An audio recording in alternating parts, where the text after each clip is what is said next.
Magandang umaga, Philippines! Kumusta po kayong lahat dyan?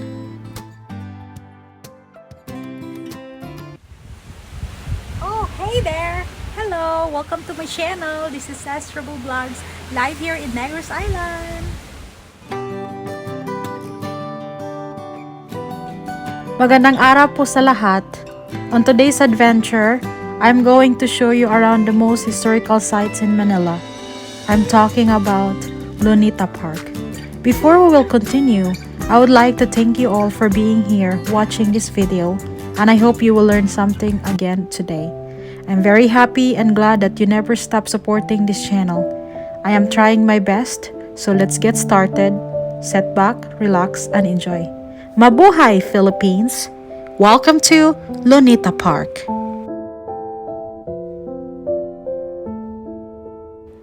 Rizal Park, also known as Luneta Park or simply Luneta, is a historic urban park located in Ermita, Manila. It is considered one of the largest urban parks in the Philippines, covering an area of 58 hectares. The site on where the park is situated was originally known as Bagumbayan during the Spanish colonial period. It is adjacent to the historic walled city of Intramuros.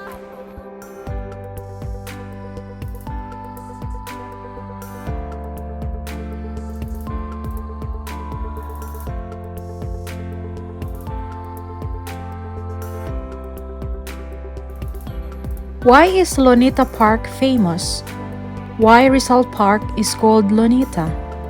What kind of attraction is Luneta Park? Is it Rizal Park or Luneta Park? How significant is the Rizal Park to the city of Manila?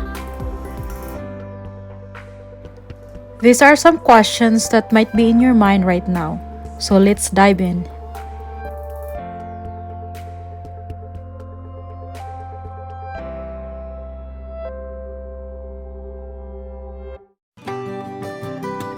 Situated on the eastern shore of Manila Bay, the park plays a significant role in shaping the history of the Philippines. The execution of Filipino patriot Jose Rizal on December 30, 1896, in the same area fanned the flames of the 1896 Philippine Revolution against the Kingdom of Spain.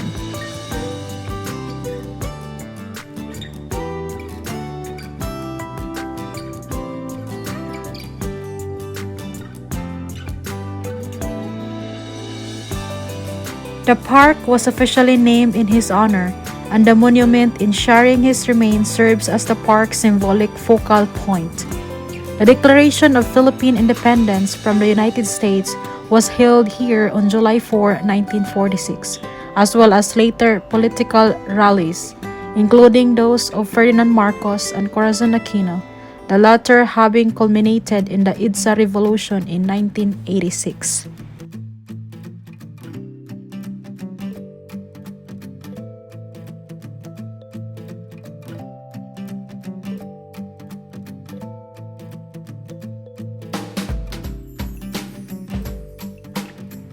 Rizal Park's history began in 1820 when the Paseo de Luneta was completed just south of the walls of Manila on a marshy patch of land next to the beach during the Spanish rule.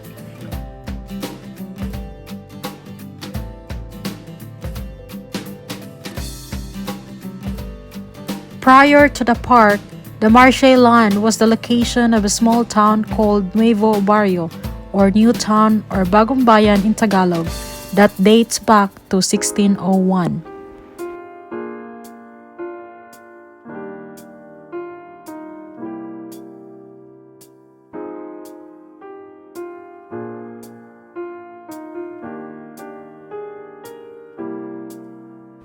The town and its churches, being close to the walled city, were strategically used as cover by the British during their attack. The Spanish authorities anticipated the danger posed by the settlements that immediately surrounded Intramuros in terms of external attacks, yet church officials advocated for these villages to remain.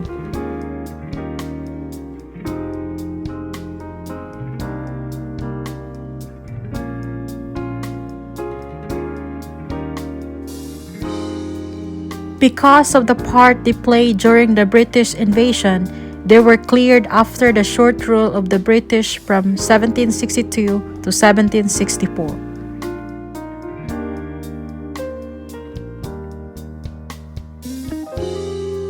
The Church of Bagumbayan originally enshrined the Black Nazarene. Because of the order to destroy the village and its church, the image was then transferred to San Nicolas de Tolentino inside Intramuros, with a copy then translated to Quiapo Church.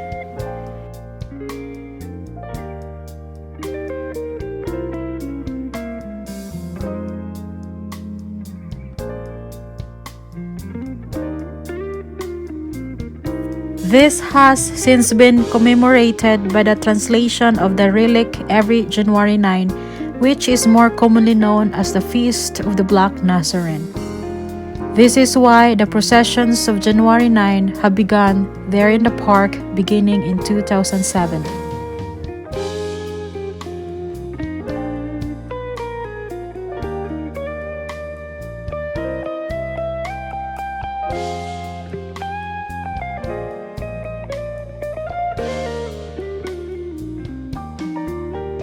After the clearing of the Bagumbayan settlement, the area later became known as Bagumbayan Field, where the Cuartel La Luneta or Luneta Barracks, a Spanish military hospital which was destroyed by one of the earthquakes of Manila, and a moth-surrounded artwork of the walled city of Manila known as the Luneta or Lunete because of its crescent shape.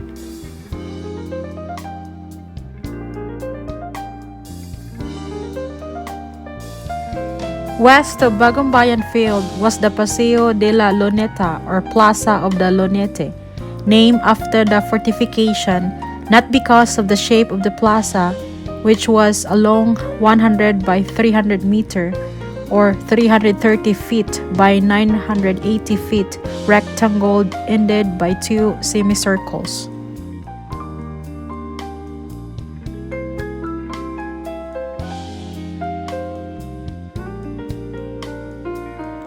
It was also named Paseo de Alfonso XII or Plaza of Alfonso XII, after Alfonso XII, King of Spain during his reign from 1874 to 1885. Paseo de la Luneta was the center of social activity for the people of Manila in the early evening hours. This plaza was arranged with paths and lawns and surrounded by a wide driveway called La Calzada or the road, where carriages circulate.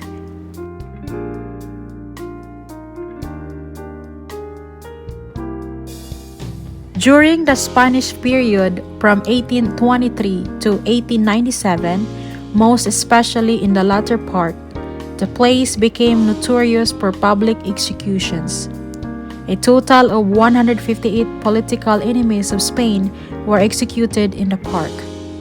On February 17, 1872, three Filipino priests, Mariano Gomez, Jose Burgos, and Jacinto Zamora, collectively known as Gomvorza, were executed by Garrote, accused of subversion arising from the 1872 Cavite Mutiny.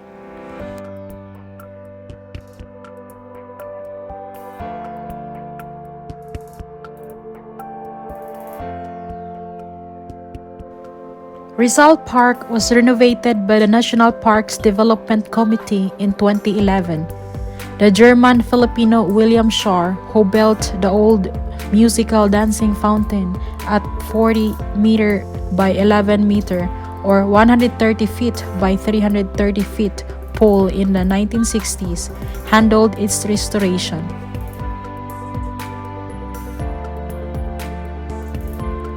Amongst the other things that were restored were the flower clock, now known as the world-class Filipino bloom, the Noli Me Tangere Garden, and the Luz Viminda Boardwalk, which were opened just in time for the 150th birthday celebration of Jose Rizal.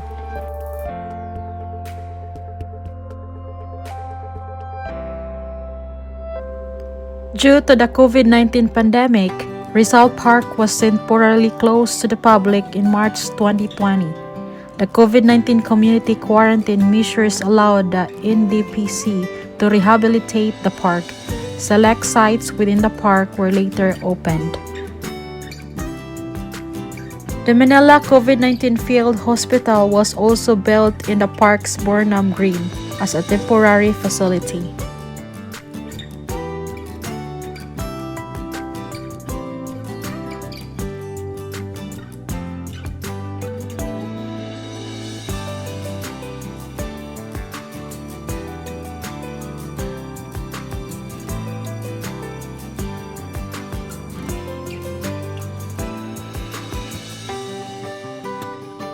The park is divided into three sections. First, northeastern section. This 16-hectare or 40-acre section is designated as the National Museum Complex, which includes the Agrifina Circle, and where the National Museum of Natural History and the National Museum of Anthropology are located.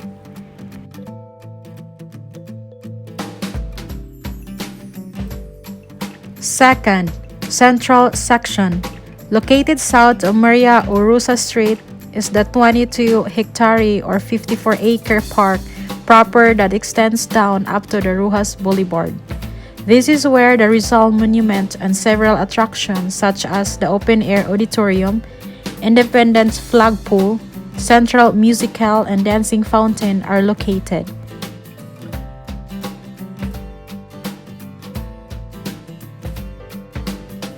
Third, southwestern section includes the Burnham Green, a 10-hectare or 25-acre open field, the Quirino Grandstand, and the Manila Ocean Park along Manila Bay.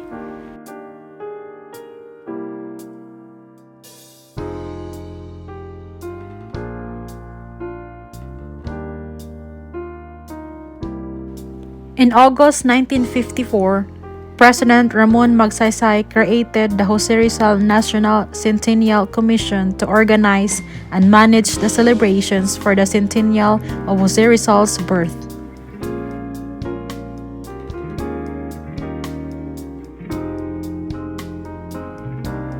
Its plans include building a grand monument of Jose Rizal and the Jose Rizal Memorial Cultural Center that would contain a national theater, a national museum, and a national library at the Luneta.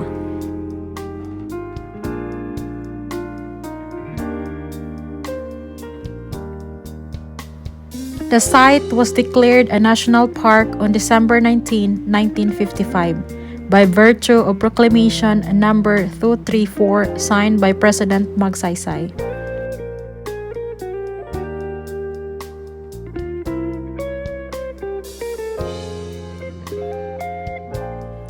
The Luneta Park spans an area of approximately 16.24 hectares or 40.1 acres, covering the area surrounding the Rizal Monument. The Commission of Parks and Wildlife, now Biodiversity Management Bureau, managed the site upon its establishment as a protected area.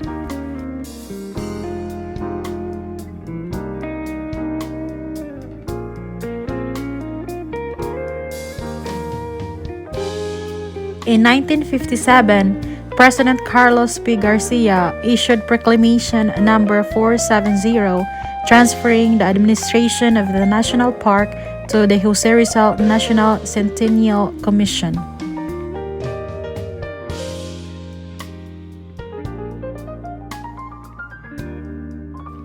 In 1961, in commemoration of Rizal's birth centennial, the National Library was inaugurated at the park. Its management was then handed over to the National Parks Development Committee, an attached agency of the Department of Tourism, created in 1963 by President Diosdado Macapagal.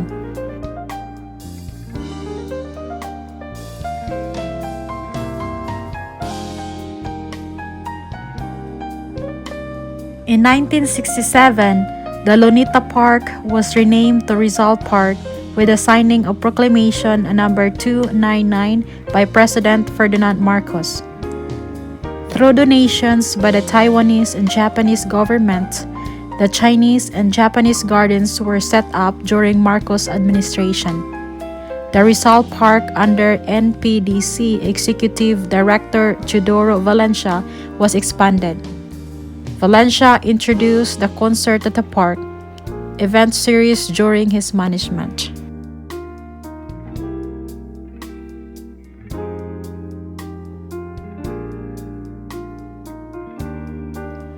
On June 12, 1998, the park hosted many festives which capped the 1998 Philippine Centennial, the event commemorating 100 years since the declaration of independence from Spain and the establishment of the First Philippine Republic. The celebrations were led by then President Fidel V. Ramos.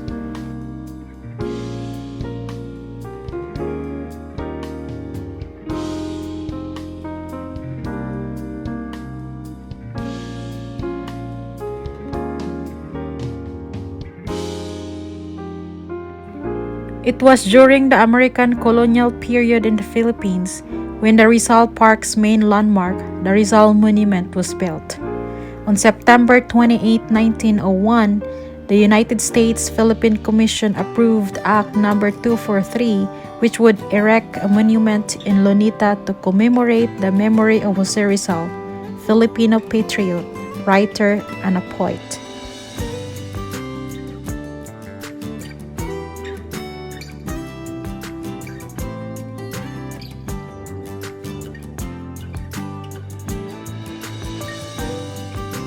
The shrine was inaugurated on December 30, 1913, coinciding with Rizal's 17th death anniversary.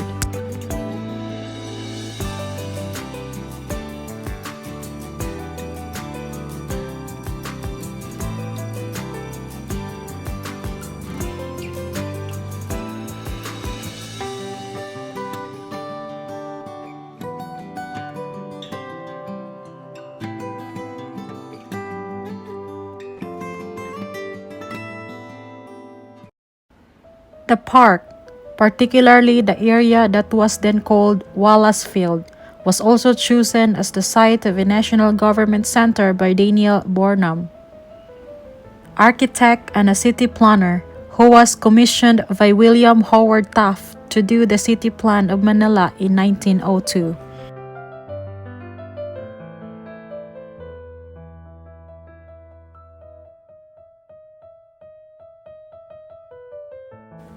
According to Burnham's plan, government buildings to be built in the park will have neoclassical edifices with Greco-Roman columns.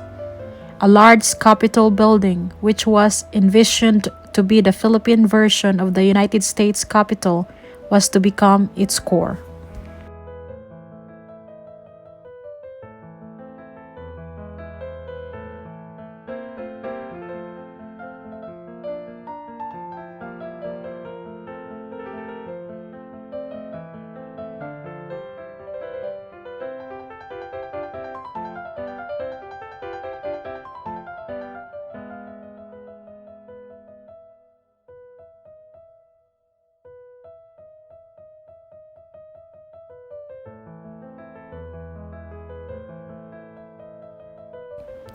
It was to be surrounded by other government buildings, but only two of those buildings were built around Agrifina Circle, facing each other.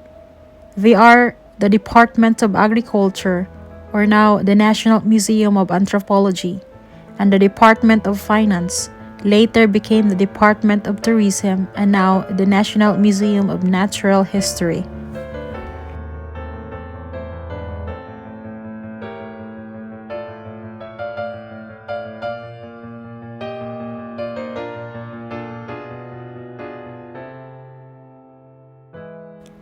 These two buildings were completed before the Second World War. The park was also intended to become a Philippine version of the National Mall in Washington, D.C., with the planned building of the government offices.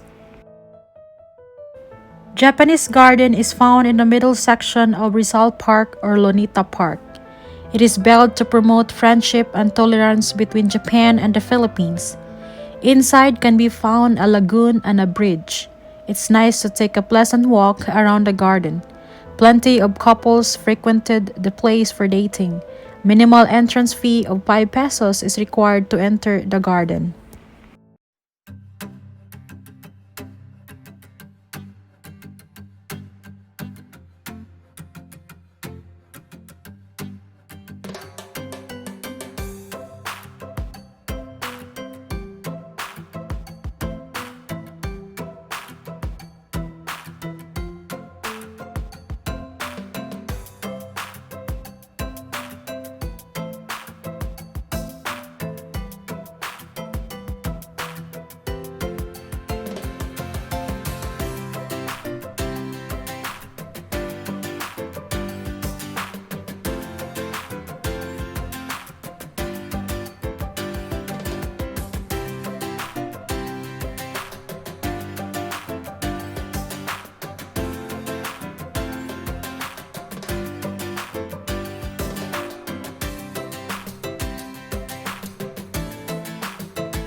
Now let's go back to some questions I mentioned earlier on this video.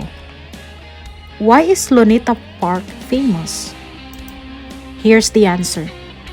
Rizal Park, widely known as Luneta Park, is an iconic park that carries with it a rich history, as it is the location where the country's national hero, Dr. Jose Rizal, was executed.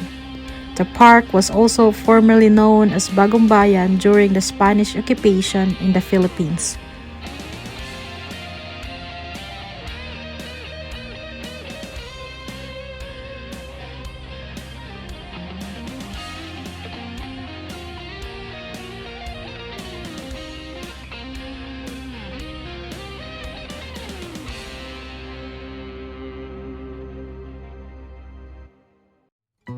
Why Rizal Park is called Luneta?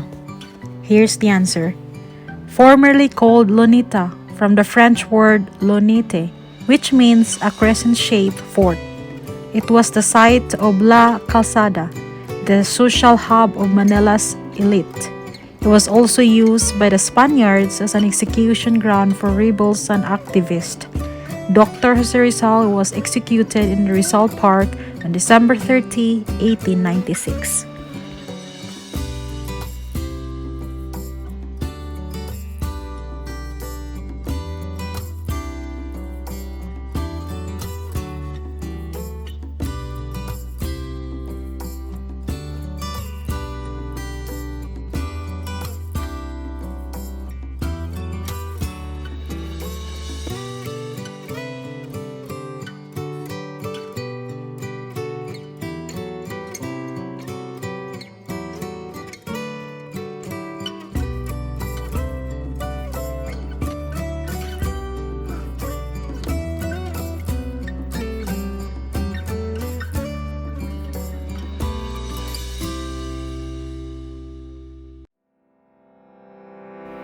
What kind of attraction is Luneta Park?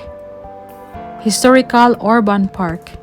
Rizal Park, also known as Luneta Park or simply Luneta, is a historical urban park located along Rojas Boulevard on Manila. It is adjacent to the old walled city of Intramuros and is of the largest urban parks in Asia. It has been a favorite leisure spot and is frequented on Sundays and national holidays.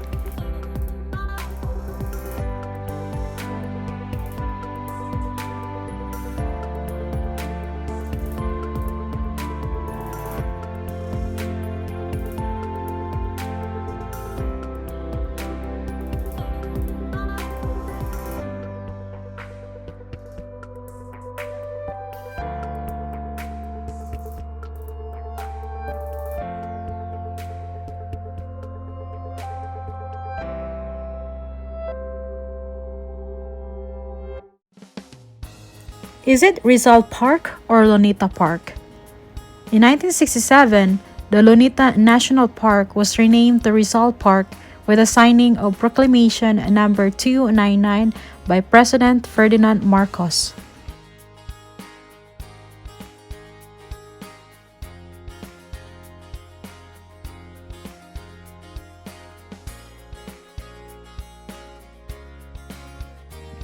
How significant is Rizal Park to the city of Manila?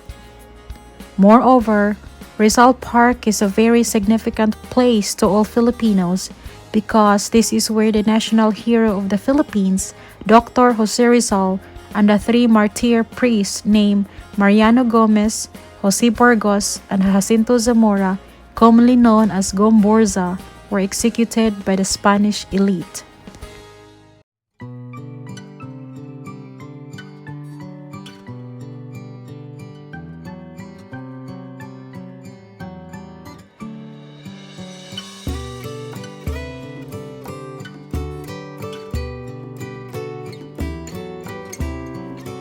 What does the Rizal Park symbolize? The Rizal Monument is a memorial in Rizal Park in Manila, Philippines, designated to honor the executed Filipino nationalist Jose Rizal.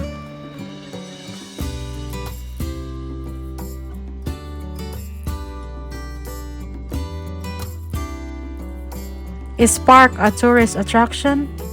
Places of natural beauty such as beaches, tropical island resorts, national parks, mountains, deserts, and forests are examples of traditional tourist attractions which people may visit.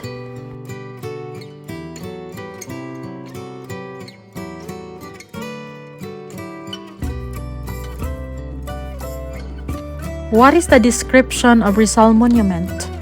The monument consists of a standing bronze sculpture of Rizal with an obelisk set on a stone base within which his remains are interred, holding his two famous novels, El Filibusterismo and Noli Me Tangere.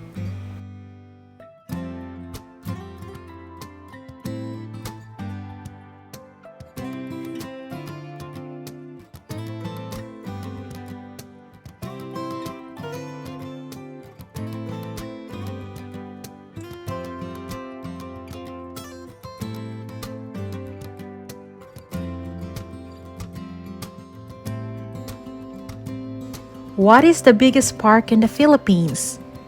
Mount Iglit Baco is the largest national park in the Philippines. The park is spread over an area of 291 square miles. The inception of this national park can be traced from the year 1933.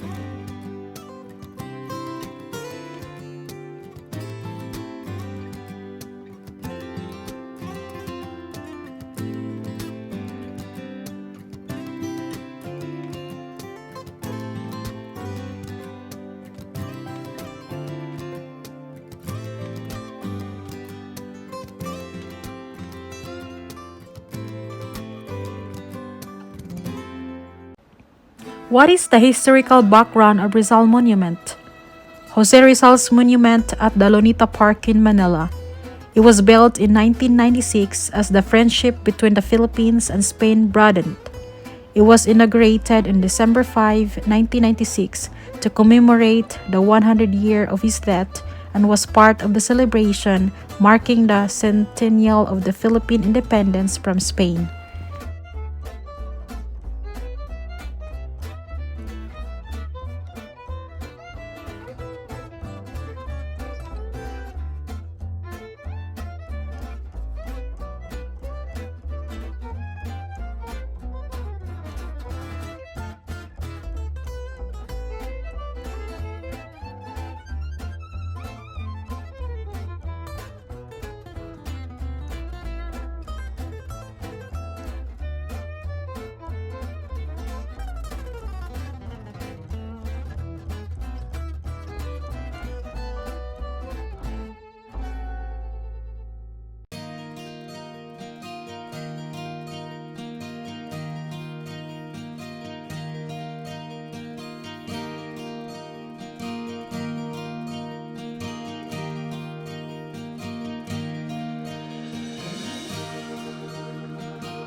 guys, thank you so much for watching my video. Don't forget to hit the like button, and if you haven't subscribed to my YouTube channel, please consider subscribing and share it to your friends. Thank you so much, and see you in my next vlog. Bye!